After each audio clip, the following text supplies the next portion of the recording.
The door splintered and the cradles slid, and Temperance Hale was already moving. She swung the iron poker with both hands, a sharp, ringing blow that sent sparks from the hearth across the floorboards. The tallest outlaw of Quill by the scar.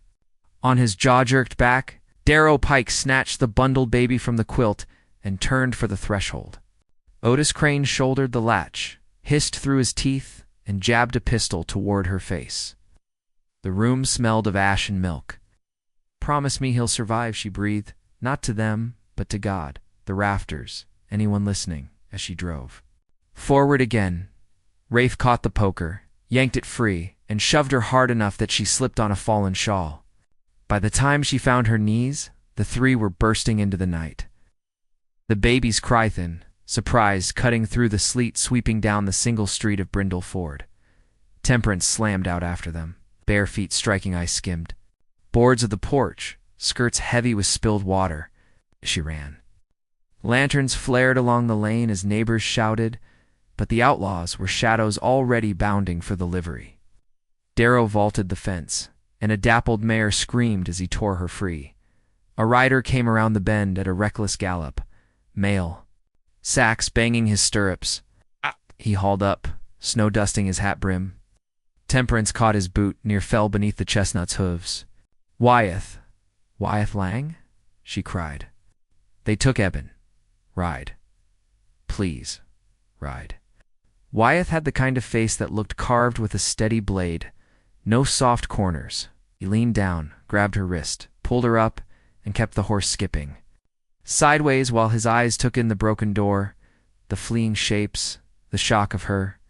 "Point me," he said, already kicking loose a sack. "North Fork," she panted. "Cedar Cut, skirting the bluff. They'll dodge the toll bridge. Wrap your feet," he said. "You'll not keep up." "I'm coming."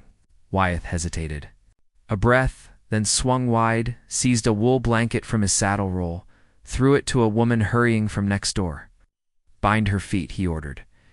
To Temperance, softer, "I'll bring him back." "Promise me he'll survive," she said again. But this time she made him hear it. Wyeth nodded once like he'd signed a ledger with his life. He wheeled and flew, a blurred stitch, across whitened earth following the churned panic hoofprints. Temperance, feet wrapped, threw on Unsell's old coat Hensel, who'd gone to the sunny side and never come back. Took the second horse, a neighbor shoved at her.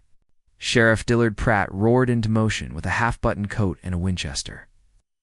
But his deputy fumbled the office keys and lost the wind.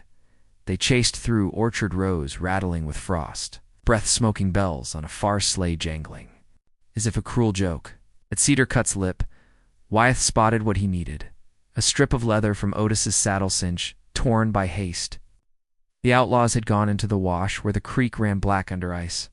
Hoofprints multiplied, a confusion of deer and cattle, and three men who didn't know this valley like the folks born to it. Temperance's horse slid. She reined him hard and prayed out loud. The creek kept its own counsel. Damp lashes, the way he rooted for milk with a stubborn little mouth. She refused to imagine him still. Wyeth guided her into the cottonwoods. "They'll take the old stage track along the bluff rim," he said. "Less wind, they'll think it hides them." "How do you know?" "I rode War Dispatch through. Worse country than this." He looked at her, at the fire that held her upright. "You keep that fire, I'll keep the trail." They descended into the hush of the grove. Far off, a mare cried again, the sound carried by the cut like a wire. Temperance put her heels to the horse and did not look back at the warm square of light that had been her home. They found the first mistake at dawn. Rafe Quill had left a wedge of jerky under a cedar root, forgotten in the scramble. Wyeth crouched, broke the frozen meat with a gloved hand, and sniffed. "Smokehouse from Mill Creek," he said. "Stocked for 3 days." Temperance swayed in the saddle and gripped the horn with cold-numbed fingers. The sky went the color of pewter. 3 days is enough to vanish into the breaks," she said. "I can't think about 3 days. Think about the next mile," Wyeth told her. Then the next. He stood, dusted ice from his knees. "You got someone can sit Eben while you work the store?" "My husband," she said, and heard how the word shook. "Unsell Merrick. He never came home from the sunny side. They sent a locket and a ledger mark. No body, she said it steady now, as if repeating a rule. Eben has my father's eyes. I keep the store with what hands remain. Wyeth did not offer pity. He checked his cinch, led on. Sheriff Pratt and Deputy Hodge were an hour behind already, cursing the washouts. Temperance would have left them miles back if Wyeth hadn't. Kept her horse at a careful trot to spare his lungs. The wind fell away as they turned into limestone breaks where the ground opened into bowls lined with juniper and bone-white rock spills. Sound carried strangely. Once they both lifted their heads to the calling of geese that were, in truth, no more than wind across a hollow. Why a baby? Temperance asked. Why not coin or the bank safe? Wyeth's mouth was a flint line, because men like Rafe Quill bargain with what wounds most. Obadiah Finch came off the ridge like a hawk dropping reins slack, coat patched with elk hide. He was older than Winter, with eyes that counted his steps. Lang, he said in greeting, I saw your smoke this summer. The railroad men burned the draw for fun. You melt the snow with that pace. Wyeth tipped a finger to his hat. We need your nose. Obadiah looked at Temperance, at the raw determination that made her look taller than she was. You got the look of a woman who will outweight a cliff, he said. All right. He swung his Mustang into their path and led them through a notch. That didn't look like a path at all until it narrowed to boot wide and opened onto a bench of scrub where prints iced and thawed under a thin sun. There, small and heartbreaking, was a shallow heel impression ahead of a man's boot darrow. Pike had set the bundle down to shift him, and a tiny foot had pushed through the blanket. Temperance pressed her lips hard to keep from crying out. He's hungry, she said. He'll be hungry. Obadiah, with the care a man keeps for surviving, glanced at her. He's alive, he said. That means alive. They moved. Wyeth scouted the edges, finding one of Otis Crane's bottle shards, where he'd taken a swallow to warm his belly. Obadiah read the slope like scripture. Rafe's long gait, Darrow's shorter lope waited on the left. Otis's stumble. Rafe's. Thinking, he muttered, he'll want pine cover and a view of any who come. They'll slide to Hawk's table before night. Temperance listened, absorbed, kept breathing. She remembered Eben's warm weight in the crook of her elbow, the steady comfort of his small heart against her wrist. She spoke to him without sound, the way mothers do. Live, little boy, live. And shout at me for taking the spoon away. Live. And laugh when the dog sneezes flour. Live. That night they kindled a low fire in a rock cup and warmed coffee that tasted like tin. Wyeth sat apart, mending a worn stirrup, leather with a needle and rawhide thread, hands sure even in cold. When he finished, he looked at Temperance across the thin flame. You asked me to promise, he said. I did. I keep such words. He lowered his gaze to the needle again. But you should know, some promises do not spare the one who makes them. Temperance's breath fogged as she answered. Then? We'll pay the price together, she said, and the words landed between them like a stake in the ground. Rafe Quill hated the noise a baby made. Not the crying men could tune out crying, same as thunder, but the small, constant, breathy sounds like a sparrow under your coat. It picked at him. 8. He tightened the blanket and shifted the bundle to Darrow. Hold him high, he said. He breathes easier that way.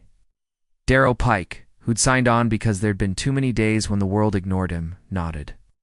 The baby's cheek was hot against his sleeve. He's fevered, Darrow murmured. Maybe cut a switch for willow bark. Ma used to. We ain't stoppin' for teas, Otis Crane snapped. He'd lost his hat hours back, and his scalp was red with cold. We get him to Stag Butte, send a note down with a farmhand, collect the ransom at the toll shack. In the morn we ride east. River turns hard and no one follows. Rafe looked at the sky thin, blue like bone china, gone cold, and didn't trust it. The creek would flare with melt by afternoon, then freeze back mean. We make Hawk's table by sundown, he decided. Fire and a windbreak. We keep watch. He pulled his scarf up and moved, every muscle arguing with the night heat. Carved out of his life, he had not planned on a baby, He'd planned on a purse lifted from a banker with a roaming eye for cards, on a horse swap at the line shack, on vanishing between hills the way a snake disappears under sage. The boy changed. All of it. Darrow looked at the child with a face Rafe didn't like, a face that remembered things like mothers and willow tea. Otis handled the idea of ransom with the light in his eyes. Rafe usually saw only when there was whiskey close. They slid onto Hawk's table as shadows pooled at the edges of the world. The wind came off the rim clean and thin as a knife. Rafe built a careful fire, a little one, and stacked brush to break the gusts. Darrow tucked his coat around the baby until his own teeth chattered. Otis carved hardtack hard enough to crack a molar and chewed like a dog worrying bone. What if the mother's dead? Otis mused through crumbs. What if the town decides? They like quiet nights and no mouths crying. Darrow's eyes went flat. You shut your talk. Rafe watched both of them. The baby hiccuped and rubbed his face against Darrow's sleeve. The sound tugged at something in Rafe he'd scorched long ago. He banished it with practical thought. We send word, he said. Half the money at the toll shack by noon, other half after we leave the bundle at the old survey marker. If they follow. We cut back across the ash flats. They won't know we crossed there. Darrow said nothing, but he peeled the edge of his coat back and let cool air graze the boy's face. The fever eased a hair. He hummed, tuneless. Rafe remembered. A mule camp, where he'd heard a woman sing that same rise and fall to a feverish child. He shook it off like snow. In the black wedge of night between last watch and dawn, a coyote called and was answered. Otis swore, fingers on his pistol. Rafe rose, walked the rim, and saw them. A small fire far to the south. A thread of smoke, too thin for a rancher's camp. He flattened. Someone was coming who knew how to come quiet. He counted 2 mounts circling the draws in patient loops, while a third hung back, maybe organizing a sheriff with clumsy boots. Rafe spat into the wind and felt it whip back against his chin. We're not alone, he told the others when. He slipped into the shelter again. Otis grinned like a fox. Good means they care. Darrow looked down at the baby's soft mouth, the tiny fist that had worked loose of the blanket. Means we go careful, he whispered. Rafe didn't say it, but he knew already. The promise would ever promise temperance. Hail had dragged from the world was hunting him across the ice. By mid-morning, the sky was glass, and the creek ran like quicksilver under lace. Obadiah took them along a deer trace that skittered between rim rock and brush. Temperance rode light, body forward, eyes always testing the distance as if she could. Will a bit of blanket to appear? Wyeth. Silent, counted tempo. Hoofbeats, breath.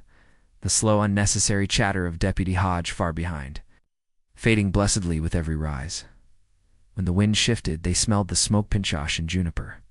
Obadiah raised a hand, and they slid from their saddles without a word, easing reins around sage stems. Wyeth checked the Colt he almost never drew. Temperance took the shotgun from the scabbard, held it low, and breathed through her mouth until her heart obeyed enough to quiet. They crept to the lip of a shallow basin and looked down on Hawk's table. 3 men, small fire, a horseshoe of brush for a break, and the bundle propped in a saddlecoat. The little sound of baby breath rose and fell. Temperance's knees went soft and fierce all at once. Wyatt's hand closed on her sleeve, held her until her mouth stopped opening and closing with hope. Wind favors us, Obadiah murmured.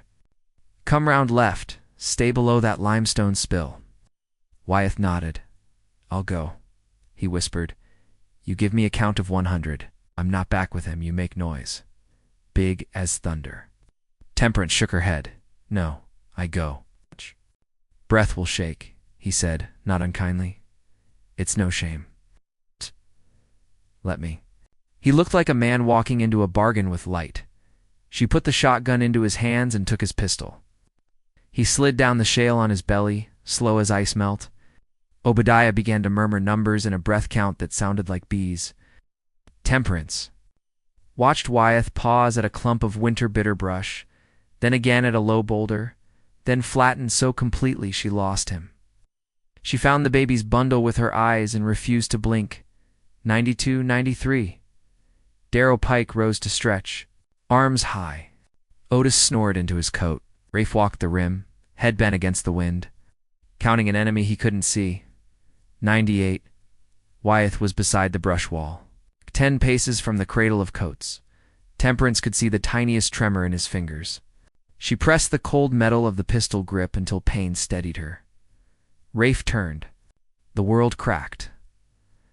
Wyeth launched like a cat, rolled, and came up with the bundle.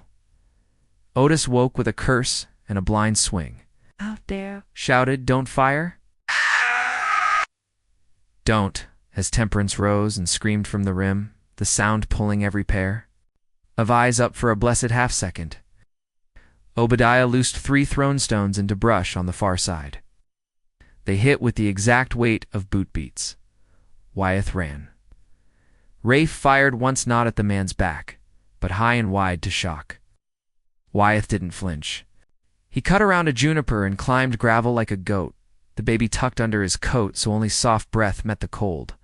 Darrow lunged after him, grabbed Wyeth's coat, checked himself mid-grab, and instead shoved Wyeth upward, as if his hands had decided before his mind. "Go," Darrow rasped. Otis, now fully awake to the size of this mess, thundered for the horses. Rafe caught him by the collar. "You shoot and you kill what we're bargaining for," he snapped. "We move now." Wyeth's boots skidded on shale. Temperance dropped to meet him, caught his arm, pulled the baby under her own coat, and wept once, hard and soundless. Eben stirred and made a small protesting sound that was the sweetest thing she had ever heard. Obadiah lifted the shotgun and worked the action with the calm of a farmer checking a gate. "Back route," he said. "Gully behind the boulder. They'll swing to cut us off at the creek." Wyeth's eyes were bright with cold and some other heat. "He's warm," he said breathlessly. "Too warm." Temperance nodded, kissing Ebon's damp brow. "He'll live," she said, half prayer, half threat. "He will." They ran bent, 3 shadows making for the gully. While behind them, Rafe cursed and broke camp with a speed that belonged to a man who'd run from worse. The creek below sang a dangerous song. The thaw had come up too fast, and the ice, inviting as polished stone, was lying. The gully pinched to a throat and spat them at the creek's edge where the water slid black and quick beneath rafts of ice. On the opposite bank, cottonwoods spaced like tired centuries leaned toward a narrow flood meadow and the safer uplands. Between them and that safety, the water talked in a voice that said, "Choose and be judged." Obadiah knelt and struck the ice with his knife hilt. It chimed and cracked little stars. "Skin," he said, "thin as lies." Wyeth scanned up and down, eyes finding a place where snow had bridged from bank to bank with cold-packed wind. "There," he said, "if we lighten and go one at a time." He stripped his coat in one motion and thrust it at Temperance. "Wrap him! Keep him high! You'll freeze," she said. "I'll move." Behind them came the slap and grind of men in a hurry. Rafe's voice cut clear. "Don't shoot." Otis ignored him and fired wild. The bullet struck the water with a disapproving hiss. Obadiah lifted the shotgun and answered with a single bark that took a strip off a juniper and sent splinters stinging Otis's cheek. Rafe grabbed Otis again, and the two of them staggered, cursing, into a tangle of willow that slowed their charge. Darrow came last, breathing hard. He saw Temperance's white face above the bundle and met her eyes. Something in him, sore and honest, broke. "Give him," he said. "I'll carry." Temperance tightened her hold. "You touch him, and I will drown you." "Ma'am," Darrow said, voice low and urgent, "I ain't asking to steal. I'm asking to hold him high while you cross. You can shoot me after." Wyeth spared him half a heartbeat and saw it there, the fool's light of a man trying to make one true thing. "Let him," Wyeth said. "One at a time. I go first. Make the track. Temperance next, with Darrow holding the boy.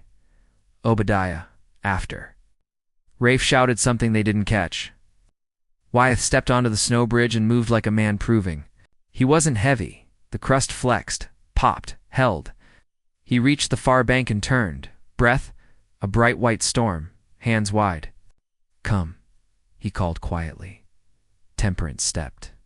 The bridge groaned and threw back a cold breath that cut to bone. Darrow waded onto it beside her, the baby high in his arms, and for a strangled moment they were balanced between fall and mercy. Then the middle sagged. Wyeth's eyes flashed and he lunged, catching Temperance's wrist in a grip that branded.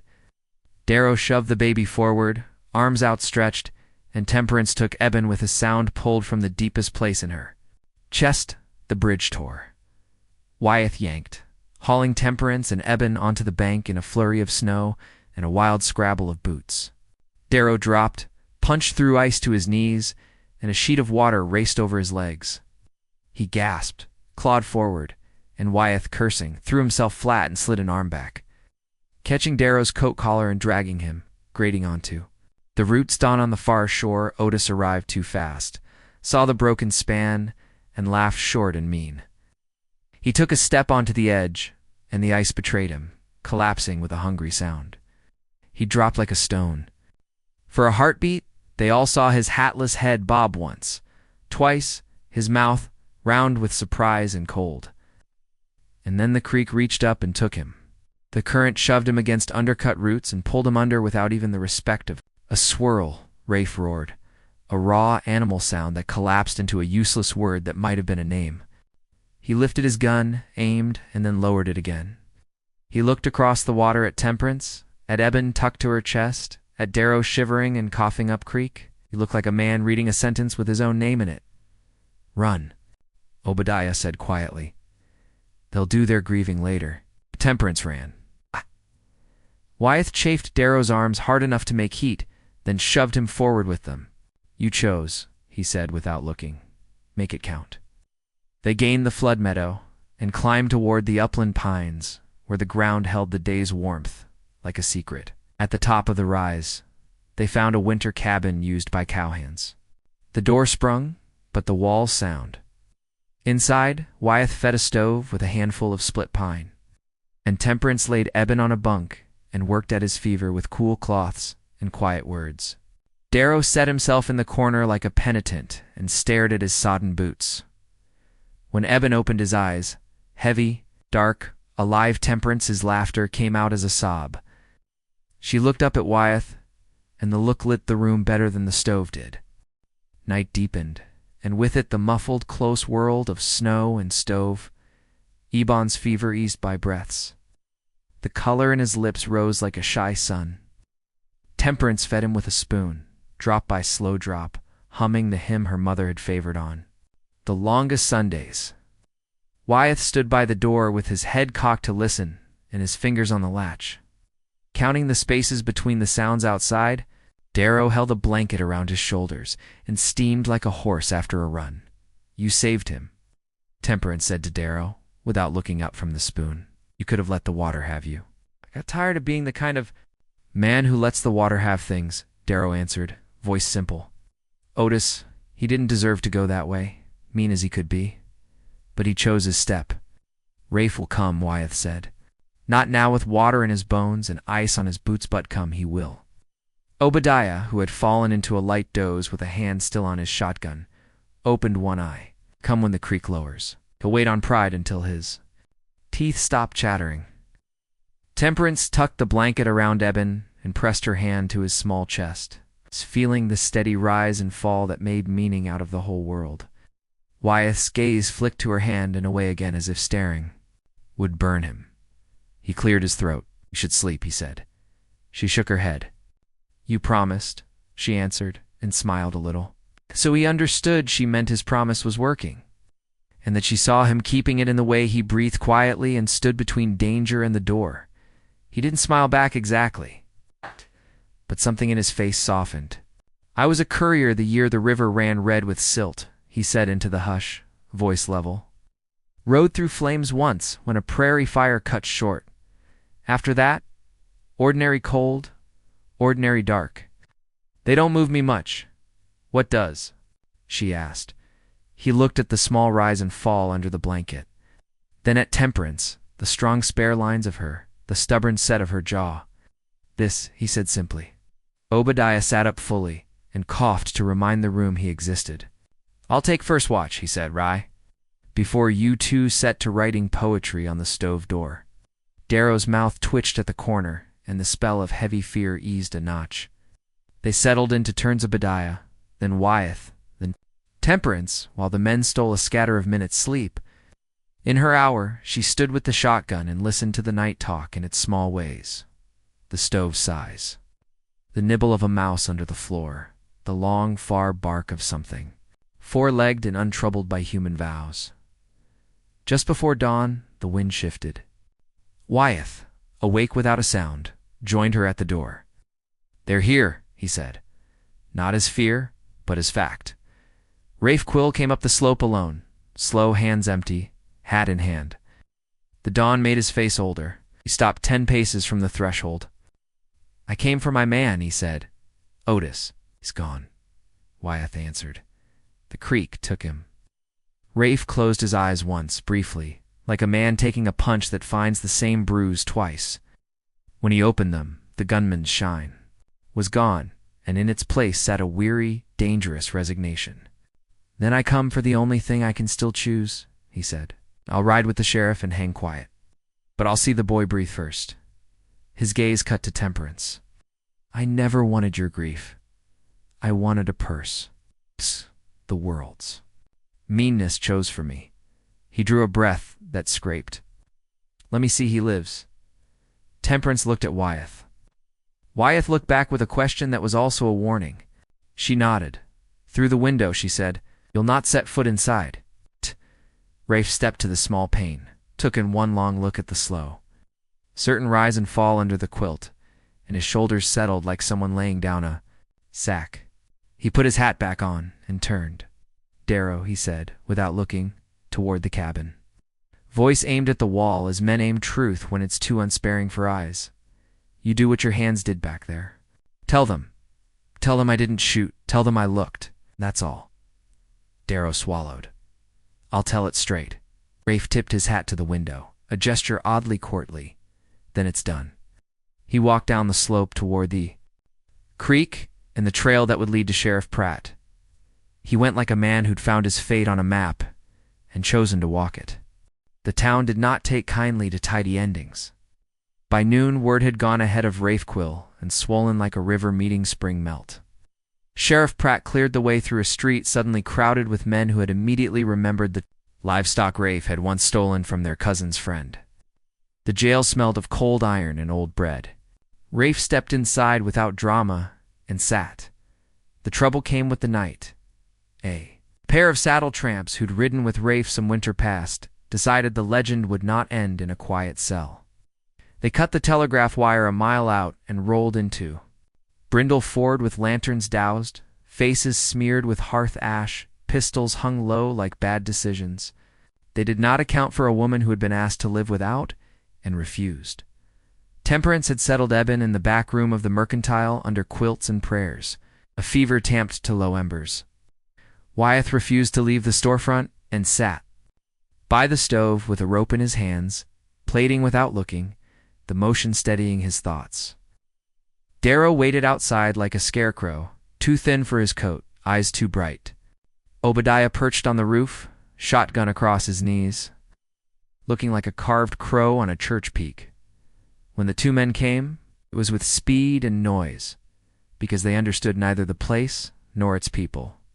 They fired into the sky, whooped, and made a straight line for the jail. Sheriff Pratt stepped out and said, "That'll do," in a voice that usually persuaded bulls. But the first man, a gnarl named Lute Bram, shot at the door jamb and laughed. The second, who carried himself with the swagger of someone named Peregrine Ward once in a saloon and never let it go, took aim at the iron lock. Temperance blew out the store lanterns and moved. She grabbed the lamp oil and the old cowbell she used to call her father from the yard when storms rose. She thrust the bell at Darrow. "Run to the churchyard," she said. "Ring until you cannot ring." Darrow ran, and the bell began to speak. It spoke warning, and then it spoke something older, the kind of sound that calls people to stand. Doors opened. Men and women who'd lost sleep, lost stock, lost years to fear, stepped into the street with whatever they had to's. Broom handles, one old saber from a grandfather's trunk. Wyeth crossed the street like a man buying time with coin. He called out in a voice that carried Ward Brom. You want a legend with your names on it? There's no glory here. There's a rope and a newspaper paragraph, and a winter your bones won't finish. Peregrine Ward, drunk on his own posture, swung his pistol. I'll take you first, he said, and fired. Wyeth had already moved. The bullet took a shaving from the post behind him. Obadiah's shotgun barked once, slicing Ward's hat off, and the top curl of his pride with it. Ward staggered, dropped his pistol, looked astonished at his empty hand like it had betrayed him. Temperance stepped from the mercantile doorway, with a lantern held high, and hurled it at the mud 10 feet in front of Bram. The oil splashed, flared, and roared up a wall of sudden, harmless fire that made both men throw arms across faces and curse. People surged, not with blood in their eyes, but with steadiness. Sheriff Pratt waded in and cracked Bram's wrist with the butt of his rifle. The pistol clattered and skidded under a wagon. 2 farmers pinned Ward the way men pin a calf for doctoring swift, sure not cruel. The bell kept ringing until Darrow's arms shook. Then he leaned his forehead against the iron and laughed an odd, choked laugh, the sound of a man hearing his own heart tell the truth. You did not run in the cell. Rafe Quill sat and listened to the town choose itself. He closed his eyes and let the thread of sound spool out through the bars like a river he had no right to step in. When Sheriff Pratt came back, sweat on his brow, he and Rafe locked eyes for a long time that was not hostile. Your friends tried, Pratt said. They weren't my friends, Rafe answered, and for once spoke the plainest thing.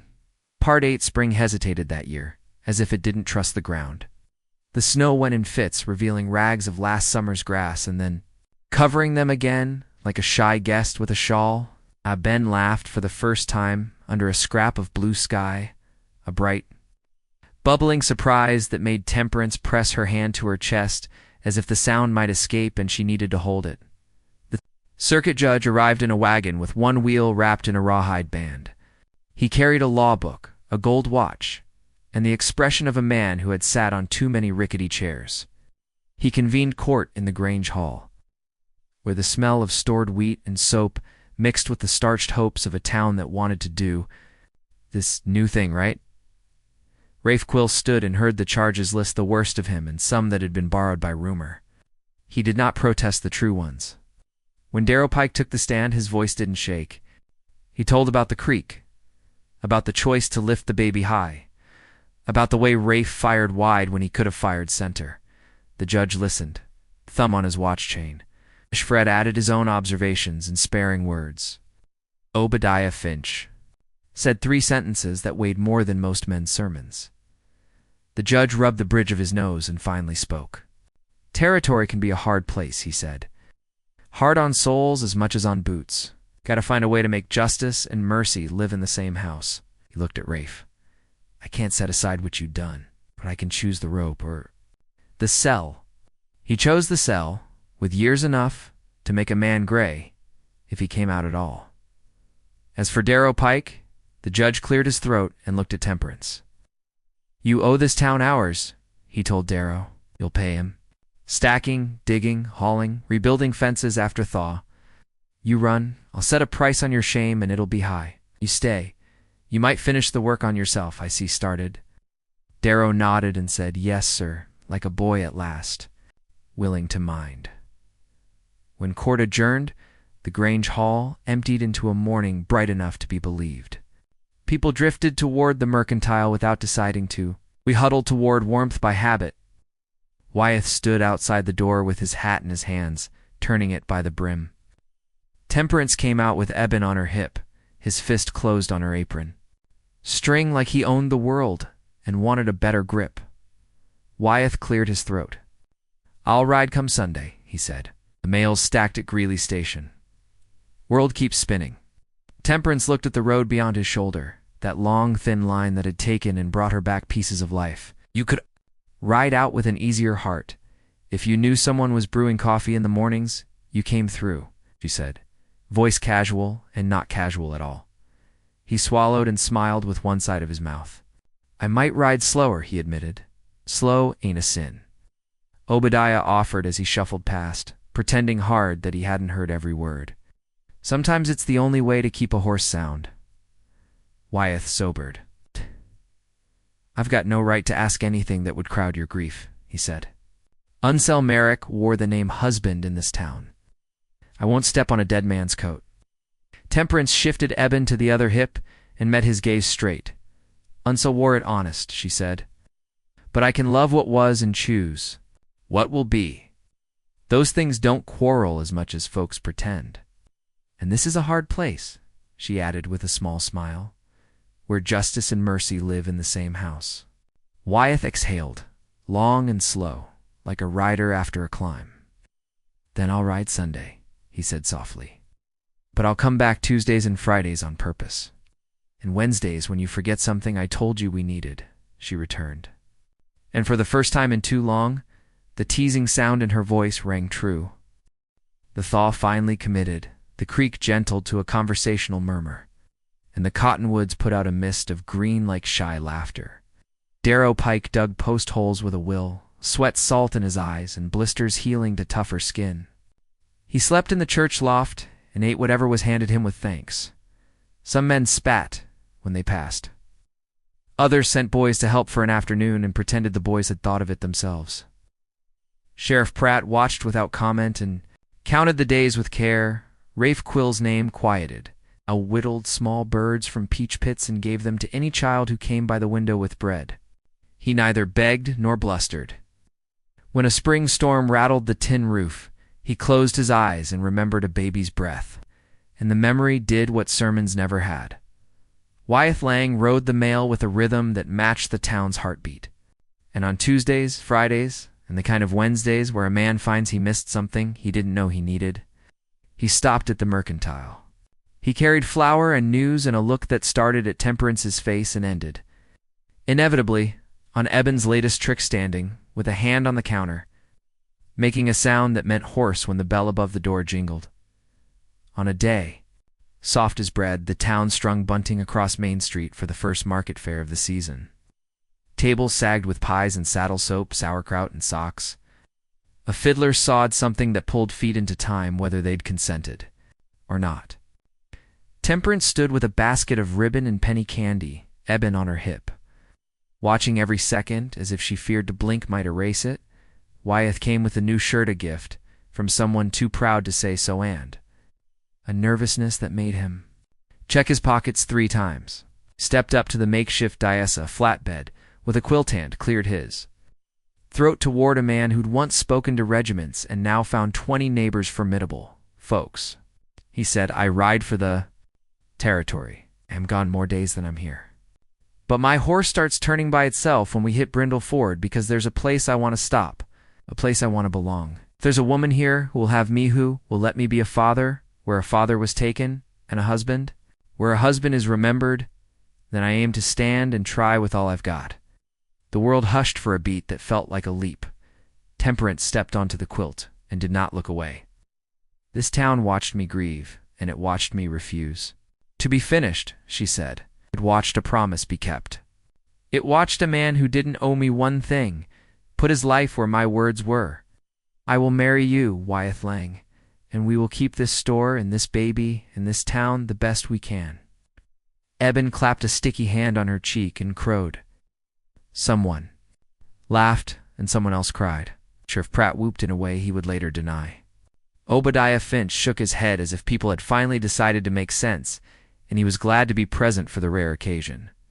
They married in the Grange hall under a garland of sage and ribbon. The vows were simple and the cake lopsided and the kiss honest. Darrow Pike stood at the back and touched the brim of a borrowed hat in blessing he didn't know he had the right to give. After, he slipped away to the jailhouse window and told Rafe, through iron and dust motes, they'd done it. She said yes. Rafe smiled without showing his teeth, the way a man smiles when something inside him is finally at rest. Good, he said. Then something I set wrong turned right. When dusk fell, lanterns swung like tame stars up and down the street. Wyeth danced with Temperance under them, and Eben passed between arms so many he stopped fussing about it, fell asleep. On a quilt that had seen every kind of day, the bell that had once rung an alarm rang again, lighter now, singing people to the tables for one more slice of pie, one more laugh. Later, when the street had gone quiet and only the creek kept talking, Temperance stood in the doorway of the mercantile with Wyeth's coat around her shoulders and Eben snuffling against her. "You kept your promise," she said. Wyeth looked at the small face, at the winter past, at the road ahead. "We'll keep it," he corrected gently. From here on, in the years after, folks would tell the story and change its edges like all good tales. Some said the ice broke with a sound like a church door. Some insisted they'd seen the baby wave a fist at the Outlaws. But this part stayed true. A woman begged and a man promised. 3 outlaws took what they could not hold, and a town decided to be the kind of place where fate gets argued with until it learns its manners. And the Boyabon Merrick Hale Lang grew tall enough to ring the bell himself, and strong enough to laugh when the sound rolled out over a town that kept him alive.